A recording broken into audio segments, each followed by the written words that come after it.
आज का दिन बहुत महत्वपूर्ण दिन है। एक तरफ जहां हम उस राष्ट्रमाता मां पन्ना धाय जी की जयंती समारोह का हिस्सा हैं, वहीं आज ही के दिन मेरा रंग दे बसंती चोला गाते हुए जिन्होंने फांसी के फंदे को चूमा, ऐसे सरदार भगत सिंह जी, राजगुरु जी, इनका भी आज बलिदान का दिन है। मैं उनको भी नमन करता हूं। और मैं नकली समाजवादियों की बात नहीं करता, लेकिन जो असली समाजवादी थे डॉक्टर राम मनोहर लोहिया जी, आज उनकी भी जन्म जयंती है। उनकी जन्म जयंती पर उनको भी नमन करता हूं। मेरे मित्रों, आप सब लोगों ने मुझे बहुत आज यहां बुला करके सम्मान दिया है, बहुत सारी जिम्मेदारियां सौंपने का काम किया है। मैं कुल बातों का सभी बातों के एक निष्कर्ष में यही कह सकता हूं कि आप सबका सर ऊंचा करने के लिए मैं अपने स्तर पर कोई कमी बकाया नहीं रखूंगा, यह मैं आपको विश्वास दिलाता हूं। लखनऊ से दिल्ली तक जहां पर भी बात पहुंचानी होगी वहां तक बात पहुंचाएंगे। आज चूंकि नंद किशोर गुर्जर जी फटे कुर्ते में मेरे सामने हैं, और यह भी कहे बगैर अगर मैं चला जाऊंगा तो मुझे लगेगा कि मेरी बात अधूरी है।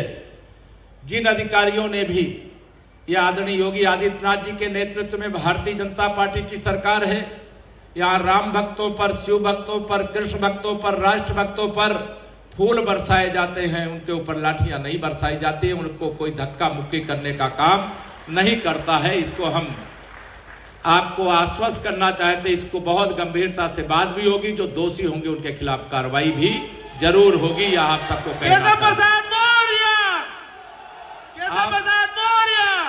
2014 से लगातार 2024 यानी तीसरी बार देश में माननीय नरेंद्र मोदी जी के नेतृत्व में जो भारतीय जनता पार्टी की सरकार बनी है, उसमें आपके आशीर्वाद का बहुत बड़ा प्रताप है। लगातार हमें सभी, लगभग जिन राज्यों में मैं यह कहूं कि मां पन्ना धाय के वंशज रहते हैं, वहां कमल का फूल खिला है। और आज देश के अधिकांश हिस्से में एक कष्ट हम लोगों को लगातार रहा करता था कि दिल्ली जो हमारा आपका केंद्र, देश की राजधानी वाला प्रदेश है, वहां एक ऐसा ढोंगी व्यक्ति आ गया था जो कहता तो कुछ था, करता कुछ था। और वह सरकार एक तरह से दिल्ली के विकास के मार्ग की मुख्य बाधा बन गई थी। हरियाणा में सुरेंद्र नागर जी की अगुवाई में वहां चुनाव लड़ा गया, वहां पर भारतीय जनता पार्टी की तीसरी बार सरकार बनी और श्री नायब सिंह सैनी जी वहां पर मुख्यमंत्री बने हैं। जिंदाबाद दिल्ली में, जिंदाबाद दिल्ली में अभी 48 सीटें जीत करके लगभग 26 साल के बाद वहां भारतीय जनता पार्टी की सरकार बनी है। और मातृशक्ति को प्रणाम करते हुए वहां बहन रेखा गुप्ता जी वहां की मुख्यमंत्री बनी है। आप सबका बहुत ही योगदान है। मुझे मालूम है यहां से बहुत सारे कार्यकर्ता, चाहे नंद किशोर जी, चाहे अन्य हमारे सभी विधायक, सब लोग वहां पर लगे थे, कार्यकर्ता साथी भी लगे थे, सत्येंद्र जी भी लगे थे। और दिल्ली में सरकार आने के बाद एक परम संतोष हुआ है। और आज मैं यहां पर यह कह सकता हूं कि 2027 में तीसरी बार भी उत्तर प्रदेश में भारतीय जनता पार्टी की सरकार बनने जा रही है और प्रचंड बहुमत से बनने जा रही है। और मैं कहा करता हूं कि 2027 में हम 2017 दोहराएंगे। 2017 300 पार कमल खिलाएंगे। सुशासन और विकास का एक नया युग जो चल रहा है, इस युग को आगे बढ़ाने का काम करेंगे। मैं इस पश्चिम उत्तर प्रदेश की स्थिति को भी जानता हूं। जब उत्तर प्रदेश में समाजवादी पार्टी की सरकार थी तो गुंडागर्दी चरम सीमा पर थी। अपराधियों का मनोबल इतना बड़ा रहता था कि आम आदमी की जिंदगी मुश्किल में पड़ गई थी। लेकिन आप सब लोगों ने हमारा साथ दिया। यहां की एक एक सीट भारतीय जनता पार्टी को कमल के फूल पर हमारे विधायकों को विजयी बना करके आपने भेजने का काम किया। आज उत्तर प्रदेश में जब मैं आज आपके बीच में खड़ा हूं, आज 23 मार्च है, कल 24 मार्च को हमारे उत्तर प्रदेश की सरकार के भी 8 साल पूरे होने जा रहे हैं। वह 8 साल पूरे होने के लिए आप सबका जो आशीर्वाद मिला है, मैं उसके प्रति भी आपके प्रति कृतज्ञता ज्ञापित करता हूं। भाइयों बहनों, आप सदैव सजग और सावधान रहना। इस देश की राजनीति एक प्रयास करती रहती। लोग नहीं चाहते कि एक पिछड़ी जाति में पैदा होने वाले एक गरीब माँ बाप का बेटा देश का प्रधानमंत्री बने, और उनके साथ कौन कौन लगे हैं, देसी शक्तियां भी लगी हैं, विदेशी शक्तियां भी लगी हैं। लेकिन आपने देश की रक्षा के लिए, इतिहास के पन्ने इस बात के साक्षी हैं कि देश के हित में लड़ाई लड़ने में भी आप पीछे नहीं रहे। और आज जब आजाद स्वतंत्र भारत के अंदर हमारा चुनाव होता है, तो इस चुनाव में भी मोदी जी को बार बार प्रधानमंत्री बनवाने में आप पीछे नहीं रहते। मैं इसके लिए आप सबका आभार प्रकट करता हूं। आप सब भाई बहनों को, चूंकि आज यहां पर आपने बहुत सारे हमारे पूर्व वक्ताओं ने यहां बहुत सारी बातें कही, मैं आपको इतना ही कहना चाहता हूं कि उत्तर प्रदेश में माननीय नरेंद्र मोदी जी के मार्गदर्शन में चलने वाली सरकार ने अनेक उपलब्धियां प्राप्त की है। अभी जो सबसे निकट की उपलब्धि है, आप में से भी बहुत लोग गए होंगे प्रयागराज के महाकुंभ में। कोई गया है कि नहीं गया? यहां से जरा हाथ उठाइए। प्रयागराज का महाकुंभ, जहां 60 करोड़ से अधिक लोगों ने गंगा यमुना सरस्वती के पावन संगम में त्रिवेणी में डुबकी लगाने का काम किया, यह दुनिया के अंदर एक उदाहरण है। ऐसा आयोजन सफलतापूर्वक जो संपन्न हुआ है, वो आपके आशीर्वाद के कारण संपन्न हुआ है। क्योंकि अगर आपने आशीर्वाद नहीं दिया होता, कमल नहीं खिला होता, तो जो आयोजन आपने अपनी आंखों से देखा है, वर्तमान में देखा है और आने वाली पीढ़ियां पढ़ेंगी, वह देखने का अवसर नहीं मिलता। अगर माननीय नरेंद्र मोदी जी को आपने देश का प्रधानमंत्री नहीं बनाया होता, तो अयोध्या में रामलला की जन्मभूमि पर भव्य मंदिर का निर्माण आज भी हम सब राम भक्त प्रतीक्षा करते रह जाते, और श्री राम जन्मभूमि आंदोलन के लिए बलिदान देने वाले राम भक्त कार सेवक इंतजार करते रह जाते।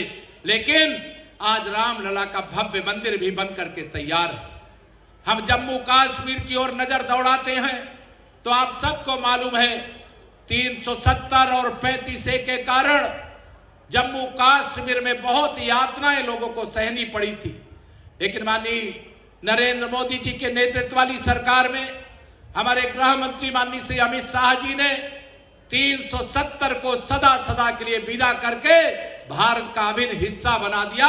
जैसे आजादी के 75 वर्ष पूरे होने पर आपने पूरे गौतम बुद्ध नगर और पूरे उत्तर प्रदेश नहीं, देश के हर प्रदेश में जैसे तिरंगा लहराने का काम किया, वैसा ही तिरंगा जम्मू कश्मीर के भी हर घर में लहराने का गौरव जो प्राप्त हुआ, वो आप सबके आशीर्वाद के कारण प्राप्त हुआ। आप सब जानते हैं, यहां वीरता की दृष्टि से, सेना की दृष्टि से, खेल की दृष्टि से, शिक्षा के हर मुकाम को प्राप्त करने की दृष्टि से आप कहीं पर भी पीछे नहीं रहे हैं। लेकिन आज हमारे लिए ये गर्व की बात है कि हमारी वही वीर सेना थी जो दुनिया के किसी देश पर भी तिरंगा फहराने की सामर्थ्य रखती थी। उस सेना को पाकिस्तान जो आतंकवादियों को पैदा करने की फैक्ट्री बन करके हमारे देश में आतंकवाद की सप्लाई किया करते थे, उन आतंकवादियों के द्वारा हमारे नागरिकों को, हमारे सैनिकों को मारने का काम किया जाता था, लेकिन उसका बदला नहीं लिया जाता था। लेकिन जब आपने कमल का बटन दबाया तो माननीय प्रधानमंत्री नरेंद्र मोदी जी को, जिनको 56 इंच के सीने वाले प्रधानमंत्री के रूप में भी जाना जाता है, जब आपने देश की सत्ता उनके हाथ में सौंपी, तो हमारी यही वीर बांकुरों की सेना ने सर्जिकल स्ट्राइक करके, एयर स्ट्राइक करके आतंकवादियों को पैदा करने वाली फैक्ट्री को तहस नहस करने का काम किया, और ईंट का जवाब पत्थर से देने का काम किया, गोली का जवाब गोला से देने का काम किया। ये हमारी आप सबके आशीर्वाद का प्रताप का उत्थान हो रहा है। हमारे युवाओं के उज्जवल भविष्य के पथ की बाधाएं हट रही हैं। हमारी माताएं बहनें इतनी बड़ी संख्या में आई, उनका सशक्तिकरण हो रहा है। ये माननीय नरेंद्र मोदी जी का विजनरी नेतृत्व है। अगर मोदी जी जैसा नेता नहीं होता तो क्या भारत जितना तेजी से विकास कर रहा है, इतना तेजी से विकास कर पाता क्या? दोनों हाथ उठा बताओ, कर पाता क्या? नहीं कर पाता। लेकिन मोदी जी की ताकत कौन है? मोदी जी की ताकत देश की 140 करोड़ जनता है, आप सब हैं। आप सबकी ताकत के बल पर माननीय प्रधानमंत्री मोदी जी ने आत्मनिर्भर भारत बनाने का संकल्प लिया है। माननीय प्रधानमंत्री नरेंद्र मोदी जी ने आप सबके आशीर्वाद के बल पर दुनिया की 5वीं अर्थव्यवस्था भारत को बना चुके हैं और 3री अर्थव्यवस्था बनाने की ओर कदम बढ़ा चुके हैं। ये आज का भारत, हमारा देश हर क्षेत्र में प्रगति कर रहा है। हमारे देश की सोच पहले भी यही थी, लेकिन बीच में तुष्टीकरण की घटिया और घिनौनी राजनीति के कारण बदल गई थी। जब वोट बैंक की कोई राजनीति करेगा तो वह राष्ट्र रक्षा का यज्ञ सही मन से पूरा नहीं कर सकता है। इसलिए जब से माननीय नरेंद्र मोदी जी के नेतृत्व में आपने देश में सरकार बनाने का काम किया है, भ्रष्टाचार के दानव का दहन करने का काम भी शुरू हो गया है। मैं कांग्रेस को अपनी भाषा में कहा करता हूं, कांग्रेस पार्टी भ्रष्टाचार की अम्मा है। वह भ्रष्टाचार की शुरुआत करने वाली पार्टी है इस देश के अंदर।